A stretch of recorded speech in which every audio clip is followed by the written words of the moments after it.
रफिनिया injured त्यो पनि 1 महिनाको लागि यो जस्तो ब्याड लक न्युज र ब्याड लक एफसी बार्साको लागि अरू के चाहिँ हुन सक्ला सिजनको अन्तिममा आउँदै गर्दा एफसी बार्सिलोना जो रियल मैड्रिड भन्दा 4 पोइन्टको मध्य लिडा बसेको छ अनि टाइटल जित्ने सपना बोकेको छ यो सिजनका अन्तिम 9 वटा म्याच खेल्न बाँकी छ 9 वटा म्याच भनेको एकदमै धेरै हो एउटा मात्रै म्याच ड्र खेल्दिनुपर्छ पोइन्ट ड्र गर्दिनुपर्छ सिजन ओभर हुन्छ हो यसै कुराको एग्रेसन्स प्रस्तुत गर्दैछन् एफसी बार्सिलोनाका अफिसियल्स मान्छेहरू र स्पेशल्ली ल्यापोर्टा ब्राजिलको विरुद्धमा यस्तो फ्रेन्डली म्याच पनि हुन्छ भनेर भन्दैछन् के गर्ने बिचरा फ्रेन्डली म्याच त अब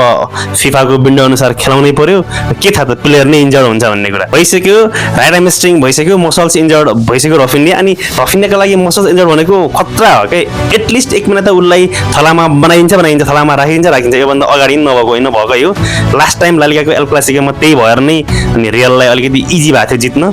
2-1 को कहानीले जितेको थियो रफिनिया भनेको बार्सिलोनाको लागि कत्रो की प्लेयर्स हो मैले भनिराख्न पर्दैन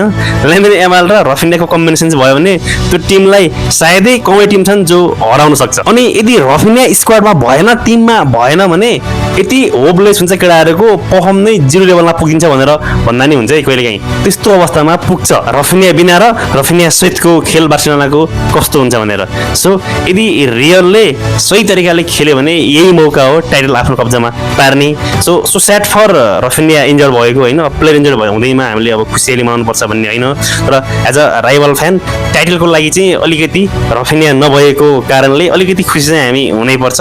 लेट्स सी यो भयो भन्दैमा टाइटल आइसक्यो भनेर भन्न मिल्दैन होइन बार्सिलोनाको अप्सन अरू कोही पनि त हुनसक्छ होइन अरू केही आइडिया पनि हुनसक्छ ह्यान्सी फ्लिकको लेट्स सी के हुन्छ अनि रफिनियालाई छिटो रिकभरी भएर फर्केर आउन चाहिँ मेरो शुभकामना छ है